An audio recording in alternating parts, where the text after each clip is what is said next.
నిన్న వైఎస్ఆర్సీపీ చేస్తున్న కసరత్తులో అభ్యర్థుల్లో కొత్తగా 27 మందిని ప్రకటించారు ఇన్ఛార్జీలుగా. అంతకుముందు 11, నిన్న 27, మొత్తం 38 మంది ఇప్పటికయ్యారు. మరో 15 మంది మూడో లిస్టు కూడా రాబోతుంది అనే సంకేతాలు కూడా ఇచ్చిన పరిస్థితి.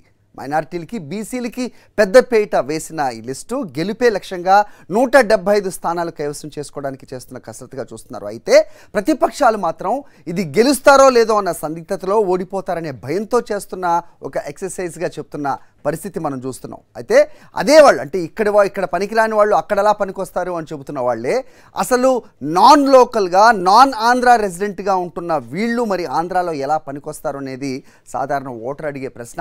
ఆంధ్రాలో నివాసం ఉండరు, ఏపీ ప్రజలకు అందుబాటులో అస్సలే ఉండరు, ఓటేసిన ప్రజలకు కనిపించరు, చుట్టపు చూపుగా రాష్ట్రానికి వస్తారు, రాష్ట్రంలో విద్వేషాలు, విధ్వంసాలు సృష్టిస్తారు, ఎల్లో మీడియాతో కలిసి కుట్రలు చేస్తుంటారు. ఇదన్నీ ఈ 4.5 సంవత్సరాల్లో జరిగింది. ప్రతి ఒక్కళ్ళు కూడా చూస్తున్న పరిస్థితి.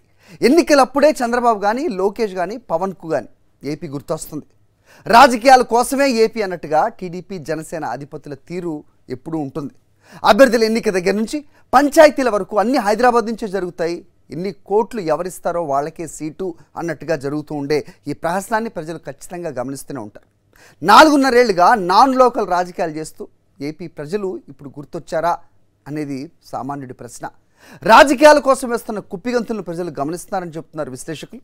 ఇప్పుడు ఎగురుతున్న జెండాలు మళ్ళీ ఎన్నికల తర్వాత ఏ గాలికి కొట్టుకుపోతాయో తెలియని పరిస్థితి. అదే జరిగింది లాస్ట్ 5 ఇయర్స్లో. చుట్టపు చూపుగా ఏపీకి వచ్చిపోయే జనసేన అధినేత పవన్ కళ్యాణ్, అలాగే ప్రజలు తిరస్కరించిన దత్తపుత్రుడు పక్క రాష్ట్రంలో ఉంటూ రాజకీయాలు చేస్తుంటారు. ఇక కుప్పం, మంగళగిరి నియోజకవర్గాల ప్రజలకు బాబు, లోకేష్ దర్శన భాగ్యం దుర్లభ్యం. ప్రస్తుతం మాత్రం కుప్పంలో ఎయిర్పోర్టు కట్టిస్తానంటూ చంద్రబాబు నాయుడు చేస్తున్న వ్యాఖ్యల్ని చూసి నవ్వుతున్నారు ప్రజలు అనేది ఆయనకి చేరుతుందో లేదో మరి తెలియదు. ఇక బాబు, ఆయన కుటుంబానికి మొన్నటి వరకు ఏపీలో ఓటు హక్కే లేదు, ఆధార్ కార్డు లేదు. సో దీనికి ఏం సమాధానం చెప్తారు? చంద్రబాబు ఏపీలో ఎక్కువ కాలం ఎప్పుడైనా ఉన్నారా అంటే అది రాజమండ్రి జైల్లో ఉన్నప్పుడు మాత్రమే అనేది విశ్లేషకులు చెప్తున్నారు. తనకెన్నో ఇచ్చిన ఆంధ్రప్రదేశ్కు చంద్రబాబు ఏమి ఇచ్చారు అని ప్రశ్నిస్తున్నారు. ఆంధ్రప్రదేశ్కి మొత్తంకి కాదు, కేవలం కుప్పం గురించి అయినా మాట్లాడగలరా? ఈరోజు ఉదయాన్నే వెళ్తే కనుక కుప్పం నుంచి బెంగళూరుకి వెళ్ళి కూలి పనులు చేసుకొచ్చే వాళ్ళు ఎంతమంది ఉంటారు అనేది అక్కడ వాళ్ళని అడిగితే చెప్తారు. అమరావతిపై అచంచల ప్రేమ కురిపించే బాబు, పవన్ అక్కడ సొంత ఇల్లు ఎందుకు కట్టుకోలేదు అని అడిగేవాళ్ళు లేకపోలేదు. మొత్తానికి ఇదంతా జరుగుతున్న ప్రహసనంలో నిన్న 27 మంది అభ్యర్థులను, ఇన్ఛార్జీలను ప్రకటించారు వైఎస్ జగన్మోహన్ రెడ్డి. సో గెలిపే లక్ష్యంగా చేస్తున్న ఈ ఎక్సర్సైజ్ ఏ మేరకు ఫలితాలను ఇస్తుంది? సో బీసీలకి అలాగే మైనారిటీలకి పెద్దపీట వేసిన ముఖ్యమంత్రి వైఎస్ జగన్మోహన్ రెడ్డి మధ్యలో ఏముంది? ఇంకా 15 మంది లిస్టు కూడా ఏ రకంగా రాబోతుంది? నిజంగా ఉత్కంఠభరితంగా సాగుతున్నాయి మొత్తానికి ఆంధ్రప్రదేశ్ రాజకీయాలు. సో దీని మీదే మనం మాట్లాడబోతున్నాం. కొండ రాజు గారు వైఎస్ఆర్సీపీ అధికార ప్రతినిధిగా జూమ్లో అందుబాటులో ఉంటారు. రఘునాథ్ బాబు గారు బీజేపీ సీనియర్ లీడర్, ఆయన కూడా జూమ్లో మనకి అందుబాటులో ఉన్నారు. దేవులపల్లి అమర్ గారు సీనియర్ పాత్రికేయులు, ఆయన కూడా మనకి జూమ్లో అందుబాటులో ఉంటారు. ముందుగా అమర్ గారితో మొదలు పెడదాం. అమర్ గారు, గుడ్ మార్నింగ్ అండి. Welcome to fourth estate. Yeah, so నిన్న రిలీజ్ చేసిన 27 మందితో కలిపి 38 మందిని కొంతమందిని మార్చడం జరిగింది. ఒక 16 మంది మొత్తం కొత్త వాళ్ళు అయితే అందులో 5 వారసులుగా మనం చూస్తూ ఉన్నాం. ఏ రకంగా చూడాలి ఎక్సర్సైజ్ని? మరోవైపు ప్రతిపక్షాలు చేస్తున్నాయి విమర్శలు. మొదటి నుంచి మనం చూస్తున్నాం ఇలా మార్పులు చేర్పులు, ఇక్కడ పనికిరాని వాళ్ళు అక్కడ ఎలా వస్తారు, కొత్త క్యాండిడేట్ని చేయడం ఎందుకు అంటే అక్కడున్న వ్యతిరేకత అభ్యర్థుల మీద కాదు, సాక్షాత్తు ముఖ్యమంత్రి మీద, ఇలాంటి వ్యాఖ్యలన్నీ వినిపిస్తూ ఉన్నాయి. ఎలా చూస్తారు మీరు? 2-3 విషయాలు హరి. ఒకటి, ఇది ఒక రాజకీయ పార్టీకి సంబంధించిన అంతర్గత విషయం. ఒక రాజకీయ పార్టీ, అధికారంలో ఉన్న రాజకీయ పార్టీ తాను ఎక్కడ ఎవరిని పోటీకి నిలబెట్టాలి అనేది ఆ రాజకీయ పార్టీ నిర్ణయించుకుంటుంది. ఆ రాజకీయ పార్టీ యొక్క నాయకత్వం నిర్ణయించుకుంటుంది. ఇతర రాజకీయ పార్టీలకు సంబంధం లేని విషయం ఇది. రెండవది, మీరు గమనించినట్లయితే ఏ నియోజకవర్గము, ఏ జిల్లా, రాష్ట్రంలోని ఏ ప్రాంతము ఎవరో ఒకరి సొంతం కాదు.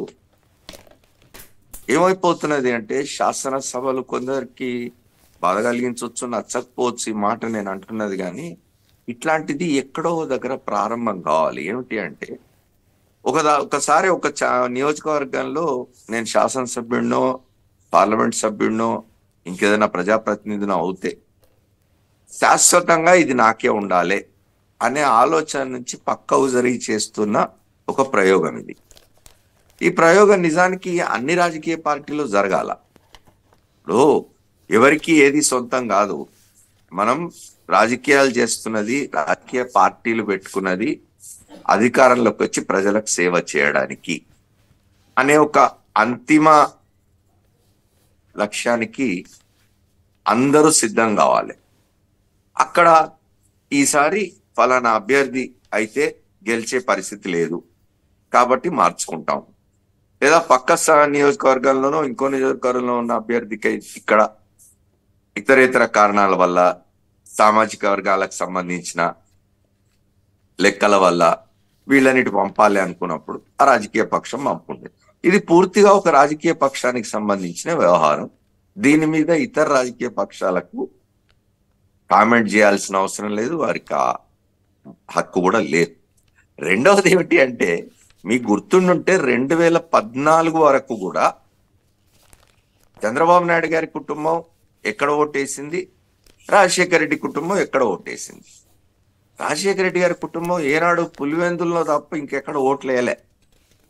వాళ్ళు పులివెందులతోనే ఉన్నారు, పులివెందులకు వెళ్ళి వస్తూ ఉంటారు రాజకీయాలు చేస్తున్నప్పుడు. ఉమ్మడి రాష్ట్రంలో హైదరాబాద్ రాజధాని అయినప్పటికీ కూడా వాళ్ళు పులివెందులను విడిచిపెట్టలే, కడప జిల్లాను విడిచిపెట్టలే. చంద్రబాబు నాయుడు గారి కుటుంబం 2014లో కూడా హైదరాబాద్ లో ఓటేసి ఇట్లా చూపించి ఫోటోలు వేసుకున్న విషయం మనకు తెలుసు.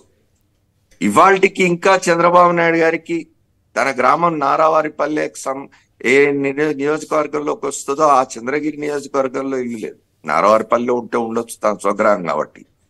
తాను దత్తత తీసుకున్నా లేదా తాను వలసపోయిన కుప్పంలో ఇల్లు లేదు, ఇప్పుడు కట్టుకుంటున్నా అని చెప్తున్నారు. ఇంకా పూర్తయినట్టు లేదు ఆ ఇల్లు.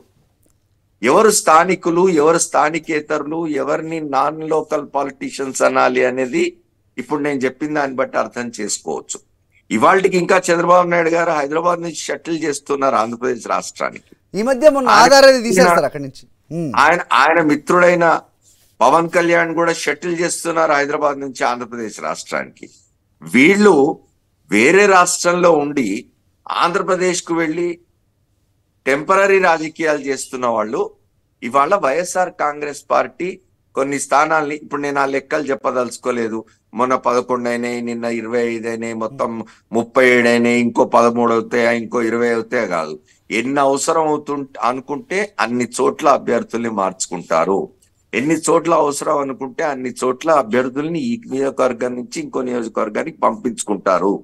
లోక్సభ సభ్యులుగా ఉన్న వాళ్ళని శాసనసభకు తీసుకురావచ్చు, శాసనసభ సభ్యులుగా ఉన్న వాళ్ళను లోక్సభకు పంపొచ్చు, లేదా వాళ్ళు ఈసారి ఇబ్బంది అవుతుంది, వాళ్ళు అక్కడ గెలవరు అనుకుంటే వాళ్ళని పక్కన కూర్చోబెట్టి తర్వాత మళ్ళీ అధికారంలోకి వచ్చిన తర్వాత, మనం మళ్ళీ గెలిచిన తర్వాత వాళ్లకు సముచితమైన ప్రాతినిధ్యం ఉంటది, సముచితమైన ప్రాధాన్యత ఉంటది అని చాలా స్పష్టంగా ముఖ్యమంత్రి, పార్టీ అధ్యక్షుడు జగన్మోహన్ రెడ్డి ఇప్పటికే చెప్పున్నారు.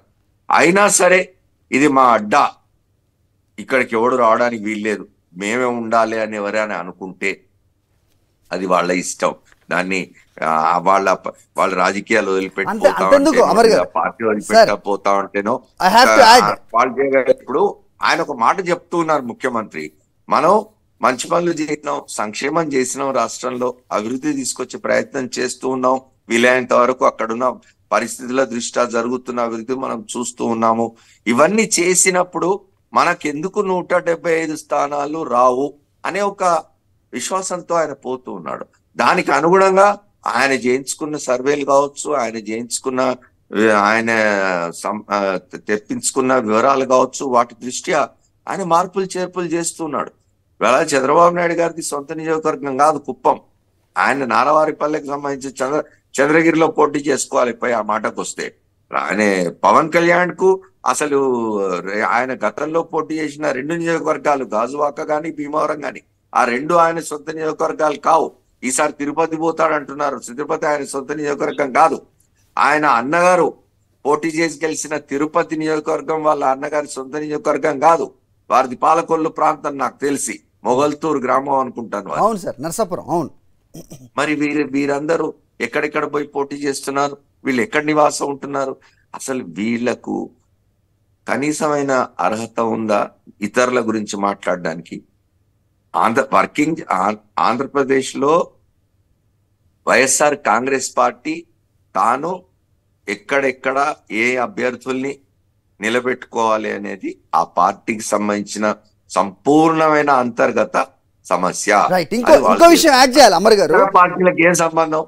టీడీపీ ఇప్పుడు విమర్శలు ఎవరైతే చేస్తున్నారో జనసేన, టీడీపీ అవ్వచ్చు, బీజేపీ అవ్వచ్చు, ఇప్పుడు మొత్తం ఆ ముగ్గురులో కలిసిందో లేదో ఇంకా క్లారిటీ లేదు. కానీ వీళ్ళందరూ అభ్యర్థుల్ని మార్చకుండా ఉంటారా, ఒక చోట నుంచి ఒక చోటకి వెళ్లకుండా ఉంటారనే ప్రశ్నకి మాత్రం వాళ్ళు సమాధానం చెప్పారు. పురంధేశ్వర్ గారి వాళ్ళ ఆంధ్రప్రదేశ్ భారతీయ జనతా పార్టీ అధ్యక్షురాలు. వారు ఎక్కడెక్కడి నుంచి పోటీ చేసినారు? వారి తల్లిగారి వైపు నుంచి అయితే గుడివాడ చేయాల, వారి మెట్టినింటి వైపు నుంచి అయితే ప్రకాశం జిల్లాలోని వారి ఆ నియోజకవర్గం చేయాలా. వారు ఎక్కడెక్కడి నుంచి గెలిచినారండి గతంలో? ఒకసారి జ్ఞాపకం చేసుకోమనండి.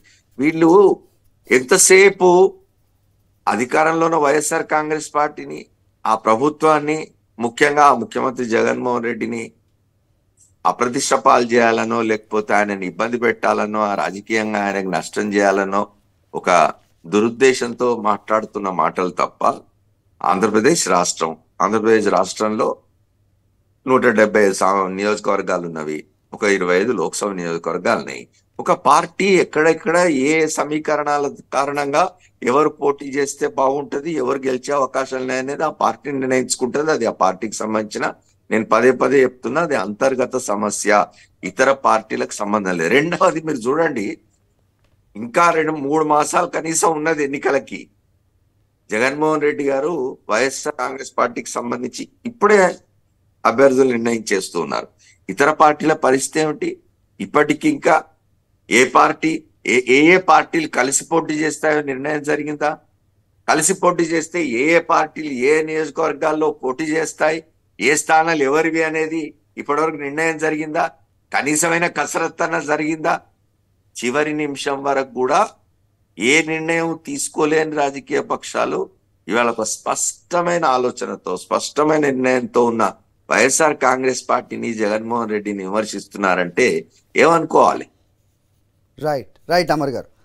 సో రాజు గారితో మాట్లాడే ముందు రఘునాథ్ బాబు గారు ఎలా చూస్తున్నారు మీరు? సో మీది మొత్తానికి ఏదైనా తేలిందా? మీరు వెళ్తున్నారా జనసేన టీడీపీ తోటి? ఆల్మోస్ట్ అయిపోయింది అని చెప్తున్నారు అందరు కూడా. సో ఏ రకంగా ఉండాలి? మొత్తానికి మీరు ద్వితీయ ప్రత్యామ్నాయంగా ఉండవలసిన మీ పరిస్థితి అగమ్య గోచరంగా మారింది. రెండు పార్టీలు, అటు జనసేన అవ్వచ్చు, టీడీపీ అవ్వచ్చు, మీతో జతకట్టడానికి అర్రులు చేస్తున్న పరిస్థితి నుంచి మీరు ఇప్పుడు వాళ్లతో జతకట్టి ఆ తాత్కాలిక ఫలితాలు ఏవైతే ఉంటాయో 1-2 స్థానాలకి, అవి వాటిని రుచించట్లేదు సాధారణ బీజేపీ కార్యకర్తకు. వాళ్ళు పోరాడడానికి సిద్ధంగా ఉన్నారు, మీ పార్టీని నిలబెట్టడానికి సిద్ధంగా ఉన్నారు. కానీ రాష్ట్ర నాయకత్వమే ఈ రకంగా ఉంది, ఏదో తాత్కాలిక ఫలితాల గురించి ఆలోచిస్తూ సో పొత్తుతో పోవడానికే సిద్ధపడింది అనేది కూడా వినిపిస్తోంది. వెరసి అది ప్లస్ నిన్న జరిగిన వైఎస్ఆర్సీపీ కసరత్తు, అలాగే మొత్తం 38 మంది అభ్యర్థుల ఇన్ఛార్జ్ల మొత్తం అనౌన్స్ చేయటం ఏ రకంగా చూస్తున్నారు? ఇప్పుడు మా పార్టీ ఈ పొత్తులు విషయం ఎంతో స్పష్టంగా చెబుతున్నాం. మా జాతీయ పార్టీ కేవలం కేంద్ర పార్టీ నిర్ణయం మేరకే ఇదే సార్, ఇదే ఇప్పుడు నేను దానికి ఎవరైనా సమాధానం చెప్పలేరు. కానీ నిజంగా నేను చెప్పినట్టుగా ఇంతకు ముందు రాష్ట్ర నాయకత్వం ఏదైతే ఉందో దీనివల్లే పరిస్థితి బీజేపీది ఇలాగా ఉంది. సో 98 చూసుకుంటే 22% బీజేపీ ఓటర్లు, బీజేపీకి ఎప్పుడూ ఉందండి. కానీ రాష్ట్ర నాయకత్వం ఏదైతే ఉందో వాళ్ళు సరిగా పనిచేయకపోవటం, లేకపోతే మెసేజ్ సరిగా ఇవ్వకపోవటం వల్ల జరుగుతున్న పరిణామాలు. జనసేన కొత్తగా ఒక కవిత్వం రూపంలో ఒకటి చెప్తూ ఉంటారు ఆయన, చుట్టూ చిమ్మటి చీకటి, దూరంగా ఒక వెలుగు. ఈ ప్రస్తుతం ఇది జనసేనకేమో కానీ బీజేపీ పరిస్థితి ఆ రకంగా అయిపోయింది కాదంటారా మీరు? అదేమి కాదు, కొన్ని ప్రత్యేకమైన పరిస్థితులు ఆంధ్రాలో మా మీద కొంత చాలా దుష్ప్రచారం చేయటం వల్ల కానీ ఇంకా అటువంటి వాటి వల్ల కొంత వీక్గా ఉన్నమాట వాస్తవాన్ని వాస్తవం ఒప్పుకోవాలి. కానీ ఇట్ డజంట్ మీన్ తెలంగాణలో కూడా 2014లో చాలా వీక్గానే ఉన్నాం. కానీ వాళ్ళ కనీసం 8 స్థానాలు గెలిచేది, 4 పార్లమెంట్లు మనం గెలిచాం. సరే, ఇప్పుడు ఆ చర్చలోకి అది చర్చ కాదు, అది మాత్రం అధిష్టానం నిర్ణయిస్తుంది, దానికి కట్టుబడి ఉంటుంది జరుగుతుంది. అలాగేనండి మీరు. ఇకపోతే ఇవాళ ఇప్పుడు ఇందాక అమర్ గారు చెప్పినట్టు ఈ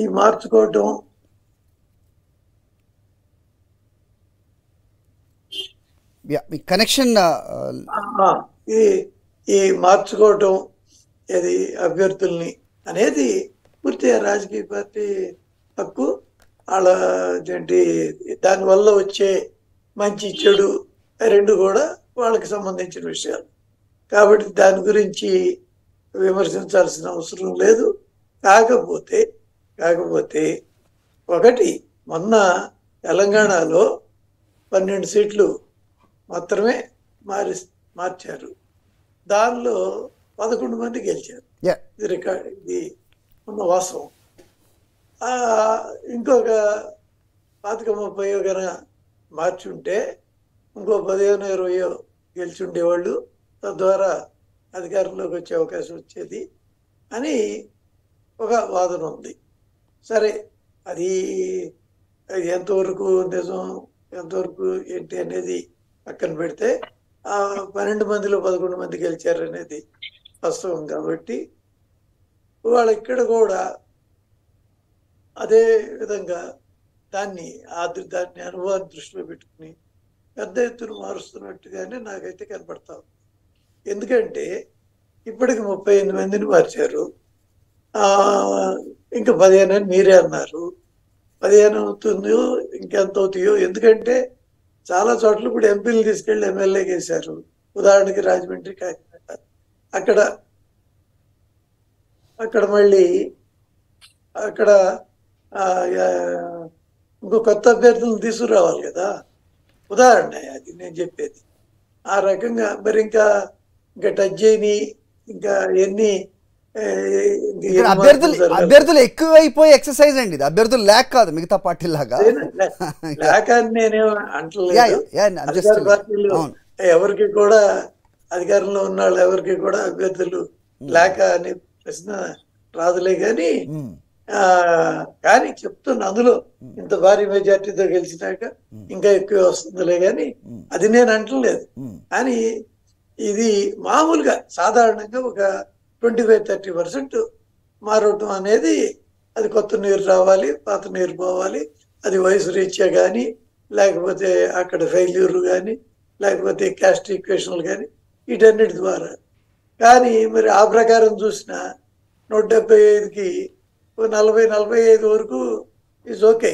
ఇప్పటికే 38 అయినాయి. మీరు చెప్పే 15తో 53 అవుతాయి. ఇంకా ఎన్ని వస్తాయో తెలియదు.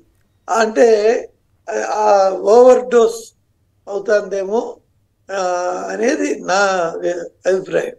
కాబట్టి మార్చుకోవటం వాళ్ళ హక్కే. కానీ ఎక్కడ తీసుకెళ్ళి ఎక్కడ పెడితే ఇక్కడికి మరి ఇప్పుడు ఉదాహరణకి చిన్న ఉదాహరణలు అనుకోండి. ఇప్పుడు అక్కడ మనం చిలకలూరుపేట నుంచి గుంటూరు తీసుకొచ్చారు విడుదల రేంజ్ కానీ. అంటే అక్కడ ఫెయిల్యూర్ అయినా ఇక్కడ సక్సెస్ అయినా, లేకపోతే అక్కడ క్యాస్ట్ ఇక్కడ క్యాస్ట్ ఏమన్నా మార్పులు ఉన్నాయా, ఇక్కడ ఏమైనా అడ్వాంటేజ్ ఉందా? కాదు రెండు మీరే చెప్తున్నారు రఘునాథ్ బాబు గారు. సోషల్ ఇంజనీరింగ్ లో భాగం సామాజిక వర్గం ఈక్వేషన్స్ ఇవన్నీ అని మీరే చెబుతూ అక్కడి వాళ్ళు ఇక్కడికి వస్తే మరి చెల్లుతారా అన్నట్టు మాట్లాడడం. అంటే ఇప్పుడు సాక్షాత్తు ప్రధానమంత్రి గారు ఎక్కడి నుంచి ఎక్కడ పోటీ చేశారు, మొన్న బెనారస్, ఇప్పుడు రామేశ్వరంకి ఎందుకు వెళ్తున్నారు, ఇవన్నీ కూడా వస్తాయి. సో ఎక్కడ అదే అంటున్నాను నేను.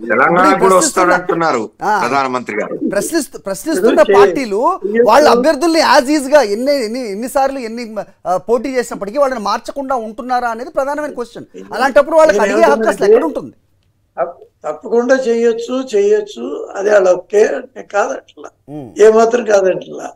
కానీ డోస్ అది ఎక్కువ అయిపోయింది అంటున్నాను. నేనే చెప్పా 25-30% వరకు అది జనరల్ ఇస్ ఓకే. అది మాక్సిమం పర్మిసిబుల్ లిమిట్ 30 జనరల్. అది పార్టీ అది చేసుకుంటాం. కానీ వాళ్ళ ఇంత పెద్ద ఎత్తున చేస్తే ప్రతిపక్షాలు కూడా ఇంత అభ్యర్థులను మార్చే బదులు ముఖ్యమంత్రిని మార్చుకుంటే పోలేదు అనే విమర్శలు కూడా దానికి అవకాశం అవుతా ఉంది. ఇప్పుడు ఇదే సార్, ఇప్పుడు ప్యాటర్న్ ఎలా ఉంటుందంటే రఘునాథ్ బాబు, సారీ టు ఇంటరప్ట్, రాష్ట్ర నాయకత్వం బీజేపీది ఎలా ఉంటుందంటే అక్కడ కేంద్రంలో జరిగేదానికి ఇక్కడ జరుగుతున్న దానికి మాట్లాడేదానికి పూర్తి విరుద్ధంగా ఉంటుంది. నేనంటే మనం న్యూస్ చూస్తే కనుక జాతీయ వార్తాపత్రికలు అవ్వచ్చు మొత్తం కూడా మోదీ సిటిజన్స్ నుంచి ఫీడ్బ్యాక్ తీసుకుంటున్నారు టెన్యూర్ మీద ఎంపీలది. 1/3 of the MPs will be dropped. This is official. JANMAN అనే ఒక యాప్ ద్వారా ప్రజల నుంచి సేకరించిన అభిప్రాయాలతోటి ఒక 3వ వంతు ఎంపీలని ఆయన మార్చబోతూ ఉన్నారు. సో ఇదే ఎక్సర్సైజ్ రాష్ట్రంలో జరుగుతున్నది, అక్కడ కేంద్రంలో జరుగుతుంది. సో దాని గురించి మాత్రం ప్రస్తావించారు. రాజు గారు చెప్పండి. నేను కూడా ఏం చెప్పాను,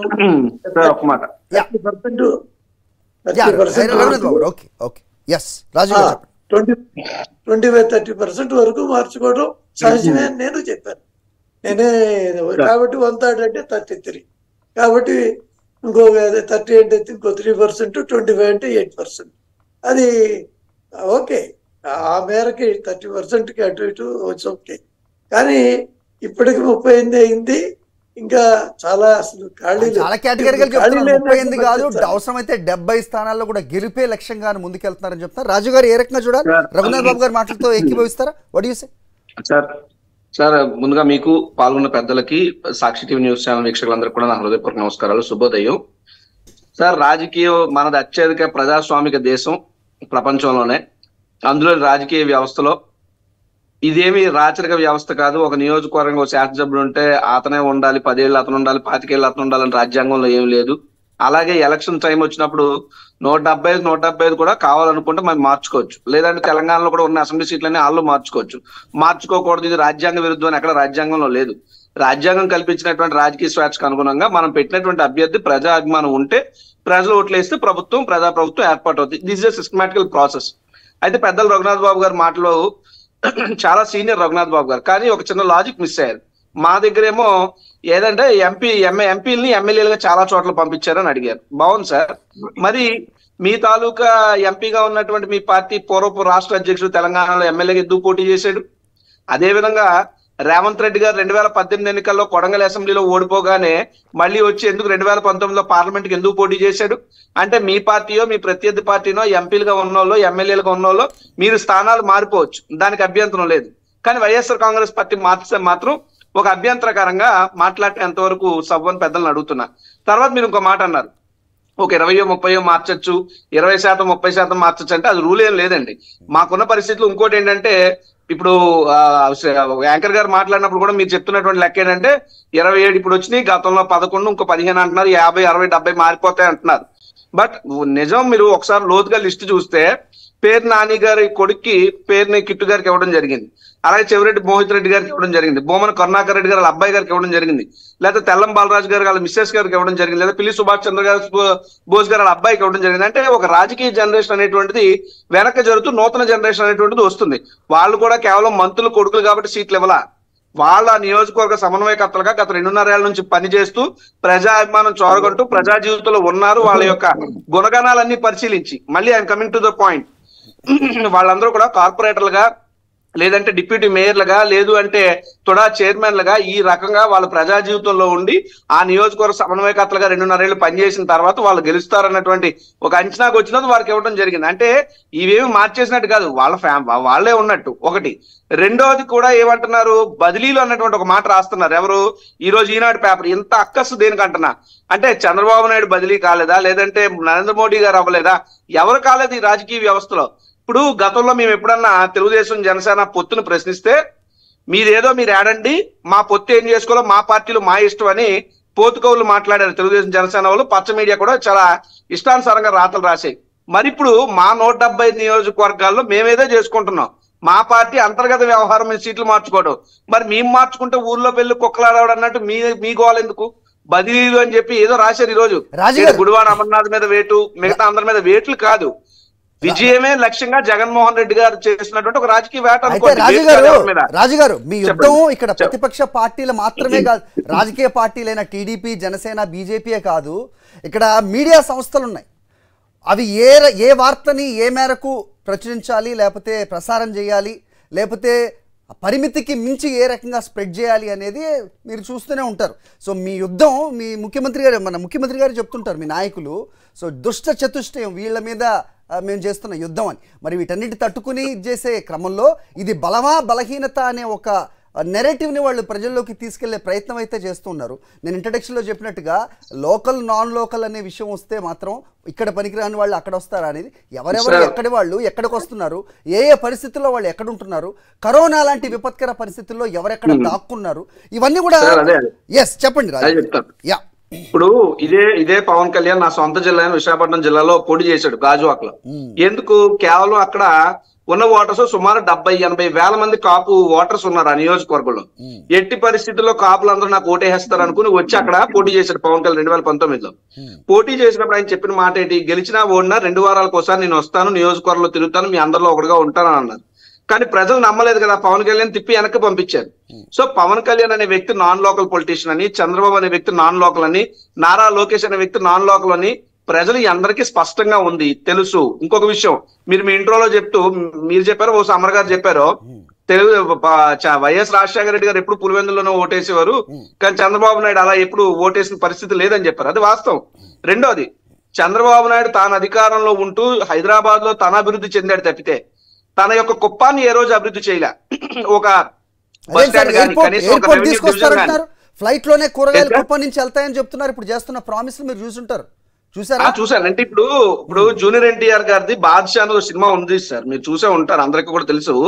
అందులో బ్రహ్మానందం గారిని డ్రీమ్ మిషన్ అని చెప్పి ఒక సీన్ ఉంటది. అలాగే ఏంటంటే అక్కడ బ్రహ్మానందం డ్రీమ్ మిషన్ లో ఉంటే ఇక్కడ చంద్రబాబు నాయుడు డ్రీమ్ మిషన్ లో ఉన్నాడు. ఈ డ్రీమ్లు ఎప్పుడు తొలగిపోతాయి? 2024 తొలగిపోతాయి. రాజీవ్, చంద్రబాబు నాయుడు గారు లేరు డ్రీమ్ మిషన్ లో, కుప్పం ప్రజల్ని డ్రీమ్ మిషన్ ఎక్కిస్తున్నాడు ఆయన. అది వాస్తవే సార్, అది కూడా వాస్తవే. అంటే ప్రజలు అంటే మీకు ఇంకో విషయం చెప్పాలి సార్, చంద్రబాబు నాయుడు గారు గతంలో ఆయన బుల్లెట్ ట్రైన్ తెస్తానని చెప్పాడు. తర్వాత ఏదయ్యా బుల్లెట్ ట్రైన్ అంటే వెళ్తున్న ట్రైన్ ముందు బుల్లెట్ ఫోటో ఒకటి పెట్టి ఇదే బుల్లెట్ ట్రైన్ అని చెప్పి ప్రచారం చేశారు. అంటే అవసరానికి ఏ రకమైనటువంటి మాటలు ఎవరన్నా నవ్వుతారు సార్. కుప్పానికి ఇంటర్నేషనల్ ఎయిర్పోర్ట్ అట, కుప్పంలో కాయగూరల్ని కార్గో ఫ్లైట్ లో పెట్టి విదేశాల్లో అమ్ముతాడట. అంటే విన్నోడు వెర్రి వెంగళప్ప అయితే చెప్పేది చంద్రబాబు నాయుడు అన్న సామెత సూట్ అవ్వట్లేదా వాళ్ళకి? కాబట్టి చంద్రబాబు నాయుడు మతి భ్రమించి ఆయన ఏం మాట్లాడుతున్నా ఆయనకు అర్థం కావట్లే. బట్ మేము వెరీ క్లియర్ గా మా లైన్ లో మేము ఉన్నాం. 170 నియోజకవర్గాలు గెలిపే లక్ష్యంగా మేము మార్పులు చేర్పులు చేసుకుని ముందుకెళ్తున్నాం. సాధ్యమైనంత వరకు ఎక్కడ ఏ ఇబ్బందులు రావట్లేదు. ఇబ్బందులు ఉన్న చోట సర్దుబాట్లు జరుగుతున్నాయి. కొంతమంది బాధపడిన వాళ్ళు వెళ్ళిపోవచ్చు, దానికి కూడా మేము తప్పు పట్టట్లే. బట్ ఒకటే లాజిక్ అడుగుతున్నాం. ఇప్పుడు మమ్మల్ని ఏం అడుగుతున్నారు? ఈ నియోజకవర్గంలో ఓడిపోతారు అనుకున్న వాళ్ళు పక్క నియోజకవర్గంలో పెడితే గెలిచేస్తారా? ఎంపీగా ఓడిపోతాం అనుకున్న వాళ్ళు ఎమ్మెల్యేగా పెడితే గెలిచేస్తారా? అది తెలుగుదేశం జనసేన వర్షన్ మాట్లాడతారు. మరి మా దగ్గర ఓడిపోతారు అనుకున్న వాళ్ళు మీ పార్టీలోకి వచ్చే గెలిచేస్తారా? మరి మీరెందుకు అందరూ మాతో టచ్ లో ఉన్నారు? ఎంతమంది జంప్ అయిపోతారు? అంటే మీరు చేస్తేనేమో ఒప్పు, ఎదుటోటి చేస్తే తప్పు అన్నట్టు ఈ రకంగా ద్వంద్వ వైఖరితో తెలుగుదేశం పార్టీ జనసేన దుష్ట చతుష్టయం పనిచేస్తున్నారు.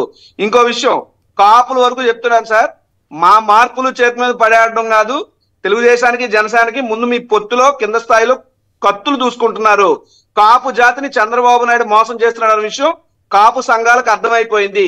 సీఎం గా అనౌన్స్ చేయకపోతే ఎట్టి పరిస్థితుల్లో పవన్ చంద్రబాబు సంకెక్కిన కాపులు ఎవరు చంద్రబాబు కోటేయడానికి సిద్ధపడట్లేదు. అమర్ గారు, రాజు గారు చెప్పిన దాన్ని ఏ రకంగా చూడాలి? సెకండ్ థింగ్, ఇంకో పాయింట్ మీరు అడ్రస్ చేయాలి సార్. రఘునాథ్ బాబు గారు, అమర్ గారు రాజు చెప్పిందని కాదు, ఒక 2-3 విషయాలు. రఘునాథ్ బాబు గారు ఒక మాట అన్నారు, ఏమిటంటే పర్మిసబుల్ లిమిట్ అన్నారు. పర్మిసబుల్ లిమిట్ అనేది ఎవరు నిర్ణయిస్తారు, ఎక్కడ నిర్ణయిస్తారు అనేది ఒకటి. రెండవది, సరే రాజు చెప్పినట్టు రాజ్యాంగంలో ఇక్కడ వీళ్ళే చేయాలి, అక్కడ వాళ్ళే చేయాలని ఏం లేదు. ఎవరైనా ఈ దేశంలో, ఈ రాష్ట్రంలో ఎక్కడైనా పోయి పోటీ చేయొచ్చు. ప్రధానమంత్రులుగా ఉండదలుచుకున్న వాళ్ళు ఇందిరాగాంధీ గారు మెదక్ వచ్చారు, చిక్బల్లాపూర్ పోయినారు, అట్లాగే నరేంద్ర మోదీ గారు వారణాసిలో చేసినారు, ఈసారి తెలంగాణలో చేస్తారని చెప్తున్నారు. కాబట్టి ఎవరు ఎక్కడి నుంచి పోటీ చేయాలనే దాని మీద ప్రతిబంధకాలు ఏం లేవు. రెండవది ఏమిటంటే పార్లమెంట్ సభ్యుడిగా ఉన్న వ్యక్తిని అసెంబ్లీకి తీసుకొస్తున్నారు. పార్లమెంటుకు పనికిరాని వాడు అసెంబ్లీకి పనికొస్తాడా అంటే పార్లమెంటుకు పనికిరాడని తీసుకురావడం లేదు. ఏవో లెక్కలు ఉన్నవి. అది కాస్ట్ ఈక్వేషన్స్ కావచ్చు, ఇంతకుముందు రఘునాథ్ బాబు గారు అన్నట్టు ఇతరేతర కారణాలు కావచ్చు, అక్కడి నుంచి ఇక్కడ తీసుకొస్తున్నారు. ఇప్పుడు వంగ గీత గారు ఉన్నారు, వారు జెడ్పీ చైర్మన్ గా పనిచేసినారు, శాసన సభ్యురాలుగా పనిచేసినారు, రాజ్యసభ సభ్యురాలుగా పనిచేసినారు, ఇప్పుడు లోక్సభ సభ్యురాలుగా ఉన్నారు. మళ్ళీ వారిని శాసనసభకు తీసుకొస్తున్నారు. ఎందుకంటే వారి అవసరం శాసనసభలో ఉందని చెప్పి ముఖ్యమంత్రి పార్టీ అధ్యక్షుడు భావించుంటారు. ఇక మూడో విషయం, హరి గారు పత్రికల గురించి మాట్లాడుతున్నారు, మీరు మీడియా గురించి మాట్లాడుతున్నారు. గతంలో వెనుకట ఎట్లా ఉండేదంటే కమ్యూనిస్ట్ పార్టీలకు పత్రికలు ఉండేవి. రఘునాథ్ బాబు గారికి బాగా తెలుస్తుంది, రాజీవ్ ఇంకా యంగ్స్టర్ గాని 40s 50s విషయం చెప్తున్నా. మనకు స్వతంత్రం రాకముందు స్వతంత్రం తెచ్చుకోవడానికి జరుగుతున్న పోరాటాన్ని ముందు తీసుకోవడానికి పత్రికలు నడిపిన రాజకీయ నాయకులు ఉన్నారు. మహాత్మా గాంధీ కూడా పత్రికలు నడిపినాడు, ప్రకాశం పంతులు గారు నడిపినారు, ఇతర మన తిలక్ పత్రికలు నడిపినాడు. అట్లాగే తర్వాత కాలంలో కమ్యూనిస్ట్ పార్టీలు ఈ బూర్జువా పత్రికలు, పెట్టుబడిదారుల పత్రికలు, మాకు సంబంధించిన వార్తలు సరిగ్గా వేయమని చెప్పి కమ్యూనిస్ట్ పత్రికలు నడిపిన పత్రికలు నడిపిన సందర్భాలు చూసినాం. ఇప్పుడు పరిస్థితి ఏమిటంటే రాజశేఖర రెడ్డి గారి కాలం నుంచి మొదలైంది. రాజశేఖర రెడ్డి గారు మాటకి ఆ 2 పత్రికలు అనేవారు. ఇవాళ జగన్మోహన్ రెడ్డి గారికి ఏమైందంటే ఆ 2 పత్రికలు ఆ 3 ఛానళ్లను యాడ్ చేయాల్సి వచ్చింది. మీడియా ఎప్పుడైతే మోడర్నైజ్ అయ్యి ఎలక్ట్రానిక్ మీడియా వచ్చి 24 గంటల న్యూస్ ఛానల్ వచ్చినాయో ఇప్పుడు ఏమిటంటే ఒక 2 పత్రికలు, ఓ 3 ఛానళ్లు. ఇవి గతంలో పార్టీలకు ఎట్లా పత్రికలు ఉండేవో ఇప్పుడు ఇవి కూడా ప్రతిపక్షంలో ఉన్న తెలుగుదేశానికి జనసేనకు అధికార మౌత్ పీస్లు అంటాం, అధికార పత్రికలుగా, అధికార ఛానళ్లుగా పనిచేస్తున్న వాటి గురించి మీరు మాట్లాడుకోవడం అనవసరం, చర్చించడం అనవసరం, సమయం వృధా చేసుకోవడం అనవసరం. రైట్ రైట్ సార్, ప్రజలు గమనిస్తున్నారు ఖచ్చితంగా. ఇంకో విషయం అమర్ గారు, రఘునాథ్ బాబు గారు దాటవేశారు కానీ దీని గురించి మీరు కమెంట్ చేయాలి, మీ విశ్లేషణ నాకు కావాలి. ఇప్పుడు కాంగ్రెస్ ని ఎంకరేజ్ చేస్తున్న టీడీపీ, ఇది అవునన్నా కాదన్నా వాస్తవం అనేది ఇటు తెలంగాణలో తెలుసు, అటు ఆంధ్రప్రదేశ్లో కూడా తెలిసిన పరిస్థితి. ఆంధ్రప్రదేశ్లో కూడా అండర్ కరెంట్గా జరుగుతున్న ఎక్సర్సైజ్ అంతా కూడా మనకు తెలిసిందే. అలాంటి టీడీపీ, జనసేన, బీజేపీ ఇప్పుడు కలిసే అనివార్య పరిస్థితి. ఏ రకంగా చూడాలి? సో సెకండ్ ఆల్టర్నేటివ్ గా ప్రత్యామ్నాయంగా బీజేపీ క్యాడర్ కూడా ఉంది, కానీ పరిస్థితి ఏంటి? ఎస్ హరిగారు, రఘునాథ్ బాబు గారికి తెలియని విషయం కాదు, 100% ఆయనకు తెలియని విషయం కాదు. చంద్రబాబు నాయుడు గారి రాజకీయం, చంద్రబాబు నాయుడు గారు రాజకీయాలు ఎట్లా చేస్తారనే విషయం నేను రఘునాథ్ బాబు గారికి ఇప్పుడు చెప్పాల్సిన అవసరం లేదు. ఎందుకంటే రఘునాథ్ బాబు గారు ఆయన పార్టీ అయిన భారతీయ జనతా పార్టీ అనుభవించి ఉన్నాయి చంద్రబాబు నాయుడుతో. చంద్రబాబు నాయుడు గారి వల్ల ఉమ్మడి ఆంధ్రప్రదేశ్ లో భారతీయ జనతా పార్టీ ఎంత నష్టపోయింది, భారతీయ జనతా పార్టీని పక్కకు నెట్టేసి తెలుగుదేశం పార్టీని, చంద్రబాబు నాయుడు గారిని బలోపేతం చేయడానికి బీజేపీలోనే కొన్ని వర్గాలు ఎట్లా పనిచేసినాయో అనే విషయం ఇవాళ మనం కొత్తగా రఘునాథ్ బాబు గారికి చెప్పాల్సిన అవసరం లేదు. వారు చాలా సీనియర్ నాయకులు, వారికి అన్ని తెలిసిన విషయమే. రెండవది, మీరు ఇవాళ కాంగ్రెస్ గురించి ప్రస్తావన తెచ్చినారు. చంద్రబాబు నాయుడు గారు కాంగ్రెస్ తో కలవడానికి ఎన్నిసార్లు ప్రయత్నం చేయలేదు చెప్పండి? ఎప్పుడైతే భారతీయ జనతా పార్టీ దూరం కొట్టిందో, లేదా తానే భారతీయ జనతా పార్టీతో దూరం అయినాడో అప్పుడు కాంగ్రెస్ వైపు చూడలేదా? ఉటావుట్టిన ఢిల్లీ వెళ్లి సోనియా గాంధీని కలవలేదా? రాహుల్ గాంధీ భుజం మీద చేసి బెంగళూరులో బాబు నేనున్నానని చెప్పి రాహుల్ గాంధీకి ఆశ్వాసం ఇవ్వలేదా? ఇవాళ కూడా నేను చెప్తూ ఉన్నాను, ఎవ్వరు చంద్రబాబు నాయుడు ఏదో బీజేపీకి కమిట్ అయి ఉన్నారు, అయ్యో నాకు బీజేపీనే కావాలి, నేను బీజేపీ తోటే కలుస్తా అని అనుకుంటున్నాడు అనుకుంటే పొరపాటు. ఇవాళ కర్ణాటకలో, తెలంగాణలో కాంగ్రెస్ వచ్చిన తర్వాత చంద్రబాబు ఒక చూపు అటు కాంగ్రెస్ వైపు వేసి ఉన్నాడు. రేపొద్దున కాంగ్రెస్ తో కలిసి కూడా ఎన్నికలకు పోవడానికి ఆయన ఏమాత్రం వెనుకాడు. మీరు చూడండి, భారతీయ జనతా పార్టీ ఏమన్నా అనుకుంటున్నదేమో చంద్రబాబు నాయుడు కాంగ్రెస్ తో పోడని. చంద్రబాబు అనే వ్యక్తి సిద్ధాంతపరమైన రాజకీయాలు ఎప్పుడు చేయడు. ఆయన కొన్ని విలువలకు, కొన్ని సిద్ధాంతాలకు కట్టుబడి రాజకీయాలు చేయాలి. నేను దాన్ని విమర్శగా మాట్లాడడం లేదు. ఆయన ఎటువంటి రాజకీయవేత్త అంటే అధికారమే పరమావధి, ఏమైనా చేసి అధికారం రావాలి. ఇప్పుడు 2 పద్ధతులు ఉంటాయి హరి గారు. ఒకటేమో ఏమైనా చేసి అధికారంలోకి రావాలి అనుకునే వాళ్ళు ఒక వర్గం, ఇంకో వర్గం ఏంటంటే విలువలతో కూడా రాజకీయాలు చేసి విజయం మాత్రమే కాదు, విలువలు ముఖ్యం, మేము చేసే యుద్ధం విజయం కోసం మాత్రమే కాదు విలువల్ని కాపాడడం కోసం కూడా అనుకునే వర్గం ఇంకోటి ఉంటది.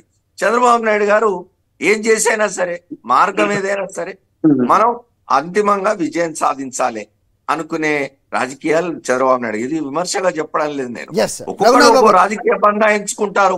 చంద్రబాబు నాయుడు రాజకీయ పందా అది.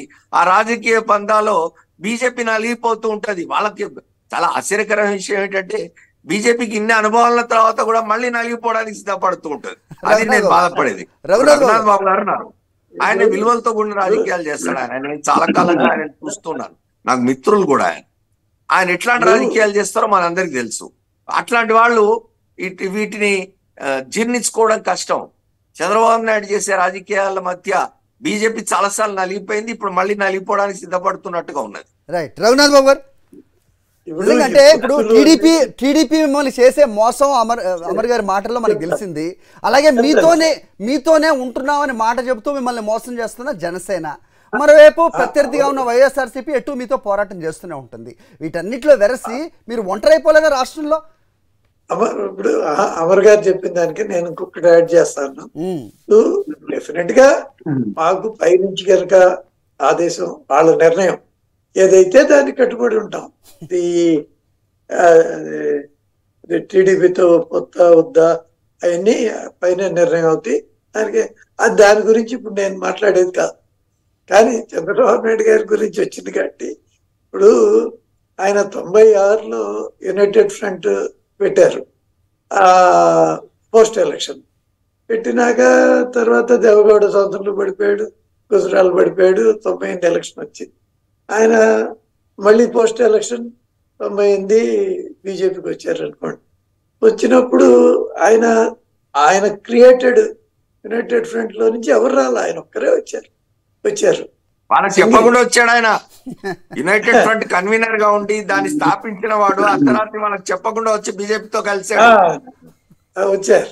ఆ తర్వాత ఇక్కడికి వచ్చినాక కూడా మళ్ళీ 2000 మాకు ఎన్డీఏ కన్వీనర్ గా ఉండే. 2005లో ఇక్కడి నుంచి వెళ్ళిపోయినప్పుడు కూడా సింగిల్ గానే వెళ్ళారు. మళ్ళీ మొన్న 2014లో మళ్ళీ వచ్చినప్పుడు కూడా అలాగే వచ్చారు. 18లో వెళ్ళినప్పుడు కూడా బెంగళూరులో అక్కడ అందరికి కుమారస్వామి ప్రమాణ స్వీకారం అప్పుడు కూడా అందరూ అక్కడే ఉన్నారు. ఇక్కడ ఒకటి గమనించుకోవాల్సింది ఏంటంటే బీజేపీ వ్యతిరేక పార్టీలన్నీ వాళ్ళుగానే ఉన్నారు. వాళ్ళు ఎవరైనా కానీ కమ్యూనిస్టులు అవ్వచ్చు, కాంగ్రెస్ అవ్వచ్చు, తృణమూల్ అవ్వచ్చు, లేకపోతే ఇంకా కొంతమంది కేజ్రీవాల్ అవ్వచ్చు, ఎవరైనా కానీ. అంటే ఈయన మాత్రం కొంత ఫ్లెక్సిబుల్ అనేదాన్ని. ఓకే అమర్ గారు, ఫ్లెక్సిబుల్ మంచి కన్వీనియంట్ పాలిటిషియన్. రఘునాథ్ బాబు గారు కరెక్టే చెప్పారు. కానీ నేనేమంటున్నా అంటే ఆయన యునైటెడ్ ఫ్రంట్ ఏర్పాటుకు దోహదం చేసిన వాడు అంటారు. ఆయన కన్వీనర్ గా ఉండి అర్ధరాత్రి యునైటెడ్ ఫ్రంట్ లో ఎవరికి చెప్పకుండా వెళ్ళిపోయాడు. రఘునాథ్ బాబు గారికి తెలిసిందేలేండి. అయితే రఘునాథ్ బాబు అట్లా ఉంటారు. నేను ఒక మాట దాని మీద రఘునాథ్ బాబు గారు రియాక్ట్ కాలేదు. ఆంధ్రప్రదేశ్ లో ఉమ్మడి ఆంధ్రప్రదేశ్ నుంచి ఇప్పటి వరకు ఆంధ్రప్రదేశ్ లో భారతీయ జనతా పార్టీ స్వతంత్రంగా ఎదగకుండా చేసి చంద్రబాబు నాయుడుకు ఆయన పార్టీకి స్పేస్ క్రియేట్ చేసింది వాళ్ళ పార్టీ వాళ్లే కదా. దీనికి ఏం సమాధానం చెప్తారు రఘునాథ్ బాబు? నేను అదే అడుగుతున్నాను. అదే అలా కాదులే గాని, ఎందుకంటే చూడండి రాజకీయ పార్టీలకి దేశం నేషనలిస్టిక్ గా చూసినప్పుడు ఏంటంటే ఒక్కోసారి మనకి సొంత బలం లేనప్పుడు కొన్ని రాష్ట్రాల్లో మనం పొత్తుల ద్వారా మనము బలం సంపాదించుకోవాలి. యూపీలో పరిస్థితి ఏంటి మీది? యూపీలో ఇదివరకు పరిస్థితి ఏంటి? ఇప్పుడు యోగి ఆదిత్యనాథ్ 2 సార్లు ముఖ్యమంత్రిగా ఉన్నారంటే గతంలో పరిస్థితి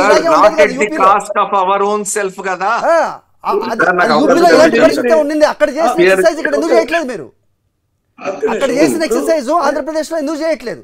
సెకండ్ థింగ్, ఒకవేళ ఈ పొత్తు మీకు కుదిరితే కనుక, ఒక్క నిమిషం రఘునాథ్ బాబు గారు, ఇప్పుడు వైఎస్ఆర్సీపీ ప్రభుత్వం దాదాపు 40 నుంచి 45 వేల కోట్ల సంవత్సరానికి సంక్షేమ కార్యక్రమాలకి డైరెక్ట్ డెబిట్ అవ్వచ్చు, లేకపోతే ఇండైరెక్ట్ గా ఇస్తున్న పరిస్థితి. ఇప్పుడు చంద్రబాబు నాయుడు గారు ఇబ్బడి ముబ్బడిగా అనౌన్స్ చేస్తున్న ఈ ఉచితాలు 70,000 కోట్లు దాటేస్తాయి అనేది ఆర్థికవేత్తలు చెప్తున్న లెక్క. దాన్ని మీరు ఎండోర్స్ చేస్తారా పొత్తులో భాగంగా అనేది కూడా క్వశ్చన్. అది ఇప్పుడు చంద్రబాబు నాయుడు గారు చెప్పిన చేయరని అది కూడా ఒక ఉంది. ప్రజలు అల్టిమేట్ గా నమ్ముతారా లేదా అనేది చూడాలి. అవన్నీ ఎండార్స్ చేయటం, అవన్నీ రుణమాఫీ అంటే అది అన్నట్టుగానే చేశారా? రాజు గారు ఒక్క విషయం చెప్పండి రఘునాథ్ గారు. ఒక్క విషయం, ఇప్పుడు ఇందాక అన్నారు ఇప్పుడు కాంగ్రెస్ తెలుగుదేశం దగ్గరకు వస్తున్నాయని మాట వచ్చింది. ఇప్పుడు నేనంట ఇప్పుడు తెలంగాణలో కాంగ్రెస్ అదే తెలుగుదేశం ఎంతో కొంత బలంగా ఉంది, లేకపోతే ఇప్పటికి ఇంకా ఉంటే అది హైదరాబాదు, రంగారెడ్డి ఇక్కడే. కానీ అక్కడ కాంగ్రెస్ మంత్రి తుమ్మల నాగేశ్వరరావు గారు చెప్పినారు సార్, తెలుగుదేశాన్ని అభినందించినారు, తెలుగుదేశానికి కృతజ్ఞతలు చెప్పినారు. గెలవలేదు కదా ఒక సీటు కూడా. కాబట్టి కాబట్టి తెలుగుదేశం ఒకటి అది బలం లేదైనా అని అన్నా అనుకోవాలా, లేకపోతే అది వాడిద్దరు కలవటం వల్ల ఉపయోగం లేదని అన్నా అనుకోవాలా. ఎక్కడో గెలిచిన దానికి ఆ క్రెడిట్ వరంగల్లో లేకపోతే మహబూబ్ నగర్ లో గెలిచిన నాటికి తెలుగుదేశం మా వల్లే గెలిచింది కాంగ్రెస్ అని అనుకుంటున్నంత వల్ల ఉపయోగం లేదు. ఒక వాదన ఉంది, కొందరు తెలుగుదేశంలో అతివాదులు దేంటి మా వల్లే కాంగ్రెస్ గెలిచింది, బీజేపీ ఓడిపోయింది లేదా ఇంకేదో అట్లా సంతోషపడుతుంటారు. కానీ ఓకే సార్, తెలంగాణ విషయం పక్కన పెడదాం. యా రాజు గారు కంక్లూడ్ చేద్దాం. సార్ రఘునాథ్ బాబు గారు తన యొక్క హుందాతనాన్ని ప్రదర్శిస్తూ ఉన్న విషయాన్ని మాత్రం కొంత చెప్పట్లేదు బయటికి. ఎందుకంటే చంద్రబాబు నాయుడు గారు అనే వ్యక్తి వీళ్ళని ఎలా వచ్చాడు, ఎలా వదిలేసి వెళ్ళిపోయాడు, మళ్ళీ ఎలా అతుక్కున్నాడు, ఎలా తిట్టాడు, ఎలా రాళ్ళు వేయించాడు, మోడీ భార్య గారిని ఎలా తిట్టించాడు, అమిత్ షా మీద ఇవన్నీ ఆయనకి తెలుసు. కానీ చంద్రబాబు అనే వ్యక్తి పచ్చి అవకాశవాది. చంద్రబాబు అంతే జుత్తు లేకపోతే కాళ్ళు పట్టుకుంటాడు, చంద్రబాబు అవసరం తీరాక ఎవరినైనా ఎడకాలతో తంతాడు అనేటువంటి మాట మాత్రం సుస్పష్టంగా ఎందుకో రఘునాథ్ బాబు గారు చెప్పకుండా ఏదో స్వరాలకు సమకూర్చినట్టు ఫ్లెక్సిబుల్ గా అంత ఉన్నతనంగా మాట్లాడటం అనేటువంటిది అది ఆ పరిస్థితి ఇప్పుడు రాజకీయాల్లో లేదు. చంద్రబాబు అనే వ్యక్తి పొలిటికల్ గా ఎవరినైనా వెన్నుపోటు పొడవగలడు. అప్పుడు ఎన్టీ రామారావు గారి దగ్గర నుండి ఎవరిని ఏ నోటితో పొగిడాడో అదే నోటితో తిట్టాడు. బుద్ధి ఉన్న వాళ్ళు ఎవరో కూడా మళ్ళీ చంద్రబాబుతో అలాగే తిట్టించుకోవడానికో తన్నించుకోవడానికో వెళ్ళరు. కానీ పాపం బీజేపీలో రఘునాథ్ బాబు గారు లాంటి సీనియర్స్ ఉన్న వాళ్ళు అది ఒరిజినల్ బీజేపీ, కానీ బీజేపీ కొంత ఆంధ్రప్రదేశ్ రాష్ట్రంలో ఉంది. అంటే చంద్రబాబు నాయుడిని బలపరుస్తున్న జనతా పార్టీ అది. సో ఈ బీజేపీ వాళ్ళు చంద్రబాబు నాయుడు కోసం ఇచ్చేస్తున్నారు తప్పితే ఇంకొకటి కాదు. తర్వాత ఎక్కడా కూడా కాంగ్రెస్ పార్టీకి తెలుగుదేశం ఎక్కడ ఇచ్చేసింది లేదనంటే మనం ఆలోచించాలి సార్. ఇదే మీతో పొత్తులో ఉన్నటువంటి తెలంగాణలో పోటీ చేసిన జనసేన అభ్యర్థులు కోకట్పల్లి నియోజకవర్గంలో కానీ ఇతర నియోజకవర్గాల్లో కానీ ఎక్కడా కూడా తెలుగుదేశం పార్టీ కాంగ్రెస్ కే పూర్తి సహకారం అందించిందని చెప్పి జనసేన వాళ్ళే చెప్పుకున్నారు. రెండో విషయం, అటుపక్క రేవంత్ రెడ్డి గెలిస్తే గాంధీ భవన్ లో ఎవరు జెండాలు సార్ ఎగిరే? బీజేపీ జెండాలా ఎగిరింది కాంగ్రెస్ తెలుగుదేశం జెండాలు కాదా? ఒకవేళ ఎవరైనా వెళ్ళి ఎగరేస్తారంటే మీ బీజేపీ జెండాలు ఎందుకు ఎగరలేదు అప్పుడు? లేదా రేవంత్ రెడ్డి ప్రమాణ స్వీకారం అప్పుడు, రేవంత్ రెడ్డి ర్యాలీలు అప్పుడు ఇవన్నీ మనం చూడలేదా? కాబట్టి ఏమిటంటే నిన్న కాక మొన్న డీకే చంద్రబాబు నాయుడు డైరెక్ట్ గా చెప్పారు సార్, నేను ఏ పార్టీలో ఉన్నా కానీ. తుమ్మల నాగేశ్వరరావు గారి స్టేట్మెంట్ గురించి తుమ్మల నాగేశ్వరరావు గారి స్టేట్మెంట్ ఏంటి? నిన్న కాక మొన్న డీకే శివకుమార్ ఎయిర్పోర్ట్ లో కలవడం ఏంటి అంటే ఓ పక్క ఇద్దరిని పెట్టుకుని ఉన్నాడు సార్. ఒక పీకేతో అంటే పవన్ కళ్యాణ్ తో బీజేపీ కోసం, ఇంకో ప్రశాంత్ కిషోర్ అనే పీకేతో తెలుగుదేశం కాంగ్రెస్ పార్టీకి దగ్గర అవ్వాలని ఈ ఇద్దరు పీకేలు తావట్లేదు కాబట్టి మధ్యలో ఇంకో డీకేని తెచ్చుకుని సో చంద్రబాబు నాయుడు అనే వ్యక్తి తన రాజకీయ అవసరాల కోసం ఎవరితో ఏ విధంగా ముందుకెళ్తాడు. కానీ చంద్రబాబు నాయుడుతో ముందుకు వెళ్ళాలా లేదా అన్నటువంటిది విజ్ఞత కలిగినటువంటి బీజేపీ పార్టీగా పెద్దలు కరెక్ట్ గా చెప్పాలి. కానీ ఇంకా సన్నాయి నొక్కులు నొక్కుతున్నట్టు మాట్లాడటమే ఒక నాకు ఆశ్చర్యాన్ని కలిగించింది. కాబట్టి ఒకటే చెప్తున్నాం, బీజేపీ కలిసిన జనసేన తెలుగుదేశం వీళ్ళు ఎవరు కలిసినప్పటికీ కూడా చంద్రబాబు నాయుడు అనే వ్యక్తి ఎన్నికల తర్వాత ఈ రెండు పార్టీలను కూడా ఎడంకాలతో తంతాడు. చంద్రబాబు నాయుడు జనసేనని ఈ రాష్ట్రం సమాధి చేయబోతున్నాడు 24 తర్వాత. బీజేపీకి ఎట్టి పరిస్థితుల్లో కూడా మొండి చేయి ఇస్తాడు. తన అవసరం నిమిత్తం అవసరమైతే కాంగ్రెస్ తో జంపు జలాని అవుతాడు. ఇందులో డౌట్ ఏం లేదు. కాబట్టి విజ్ఞత వాళ్ళు తెలుసుకుని ముందుకు వెళ్ళాలని చెప్పి తాటి రాజకీయ పార్టీగా సలహా ఇస్తాను తప్పితే మా సలహా పాటించమని కూడా మేము అడగం. మేము వెళ్తే మాకు మంచిదే. కానీ ప్రజలకు అర్థమైపోద్ది ఎంతమంది మోకమ్మడిగా జగన్మోహన్ రెడ్డి మీద దాడి చేస్తున్నారంటే జగన్ అనేవాడి రాష్ట్రానికి మంచి చేస్తున్నాడు, వీళ్ళంతా కూడా జగన్ ని రాష్ట్రాన్ని అన్యాయం చేయాలని ఆలోచిస్తున్నారని ప్రజలకు అర్థమైపోద్ది. మాకేం అభ్యంతరం లేదు. బట్ సాటి రాజకీయ పార్టీకి మీకు సలహా ఇస్తున్నాం. ఇంకొకటి, మీరు అందరూ కలిసి వచ్చినా సరే 175 గెలుస్తామని మేము స్పష్టంగా మా టార్గెట్ అని చెప్పుకుని ముందుకు వెళ్తున్నాం. కేవలం తెలుగుదేశం జనసేన మాత్రం కుయుక్త రాజకీయాలతో వెళ్తున్నాయి. ఇందాక అమర్ గారు చెప్పిన ఒక పాయింట్ చెప్పి నేను కంక్లూడ్ చేస్తాను. అంటే పేపర్ల గురించి చెప్తూ అప్పట్లో రాజశేఖర రెడ్డి గారు 2 పేపర్లు అన్నారు. ఇప్పుడు జగన్ గారు దుష్టేమని ఒక 3 ఛానల్ కూడా కలిపారు అన్నారు. సార్ ఒక విషయం సార్, ఇప్పుడు ఇదే సాక్షి టీవీ గాని ఇదే సాక్షి పేపర్ గాని షంషేర్ గా వైఎస్ రాజశేఖర రెడ్డి గారు బొమ్మ వేసుకునే సాక్షి పేపర్ వెళ్తాది, సాక్షి టీవీ ఉంటది. దమ్ముంటే ఆంధ్రజ్యోతికి కానీ తెలుగుదేశం కానీ చంద్రబాబు నాయుడు బొమ్మ వేసుకెమ్మని చెప్పండి. అమర్ గారు చాలా సందర్భాల్లో రాజు గారు I have to interrupt you here. Amar గారు చాలా సందర్భాల్లో ఆయన చెప్తుంటారు అలైన్డ్ అండ్ ఓన్డ్ మీడియాకున్న తేడాని ఆయన చాలా బాగా వివరిస్తుంటారు. చాలా సందర్భాల్లో ఆయన చెప్పారు.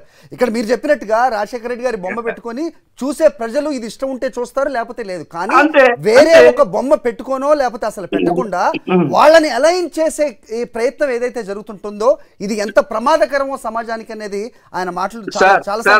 ఒక పాయింట్ యాడ్ చేసి నేను కంక్లూడ్ చేస్తాను. వన్స్ ఫైనల్ సబ్మిషన్, జర్నలిజం అనే ముసుగులో ప్రజలపై ఒక అబద్ధాన్ని రుద్ది నిజం చేసే ప్రయత్నంగా జర్నలిజాన్ని అనకూడదు కానీ జర్నలిజాన్ని ఒక పచ్చి బ్రోకరిజంగా మారుస్తుంది పచ్చ మీడియా. కానీ విలువలతో కూడినటువంటి జర్నలిజం ఉంటేనే సమాజానికి కానీ భవిష్యత్తుకు కానీ బాగుంటది. ఆ పరిస్థితులు అయితే ప్రస్తుతం రాష్ట్రంలో లేవు. తెలుగుదేశం అమర్ గారు కంక్లూడ్ చేయండి. ఎస్ సార్, రాజీవ్ అన్నట్టు మీరు ఇంతకుముందు నేను చెప్పే మాటలు గుర్తు చేసినారు. ఓన్డ్ మీడియా, అలైన్డ్ మీడియా, నేను ప్రతి చోట ఇదే చెప్తుంటాను. మీరు కూడా ఇక్కడ సాక్షి మీడియా గ్రూప్ రాజశేఖర రెడ్డి గారు బొమ్మ పెట్టుకున్నట్టు వాళ్ళు కూడా చంద్రబాబు నాయుడు గారు బొమ్మ పెట్టుకుంటే సరిపోతుంది, ఎవరు విమర్శించరిగా. ఎందుకంటే వాళ్ళ ఆ పార్టీకి సంబంధించిన పత్రికలు, ఆ పార్టీకి సంబంధించిన ఛానల్లో అనుకుంటాం కదా, అర్థం చేసుకుంటది ఎవరేమిటనేది. కరెక్ట్ మోసం చేయడం తప్పు కదా. రైట్. సో మొత్తానికి పార్టీలు చేస్తున్న ఎక్సర్సైజ్ని మిగతా పార్టీలు అయితే విమర్శిస్తూనే ఉంటాయి, అది రివాజ్గానే జరుగుతుంటుంది. కానీ 175 స్థానాలకి 175 స్థానాలు గెలిచే ప్రయత్నంలో మేము చేస్తున్న ఎక్సర్సైజ్ ఇది అని వైఎస్ఆర్సీపీ చెప్తోంది. రేపు టీడీపీ, జనసేన, చేరితే గిరితే బీజేపీ, ఈ ముగ్గురి ప్రయత్నాలు ఏ రకంగా ఉంటాయి, ఏ క్యాండిడేట్స్ని ఎక్కడ నిలబెడతారు, ఏం జరగబోతోంది అనేది మాత్రం కాలమే నిర్ణయించాలి. 3 నెలలు మాత్రమే ఉంది. అందరికంటే ముందు వైఎస్ఆర్సీపీ అయితే అభ్యర్థుల్ని, ఇన్ఛార్జీలని ప్రకటిస్తున్న నేపథ్యం అయితే మనం చూస్తున్నాం. You have to wait and watch what is gonna happen. Thank you అండి ప్యానెల్లో పెద్దలందరూ కూడా చర్చలో పాల్గొన్నందుకు. ఇది ఇవాళ 4th Estate.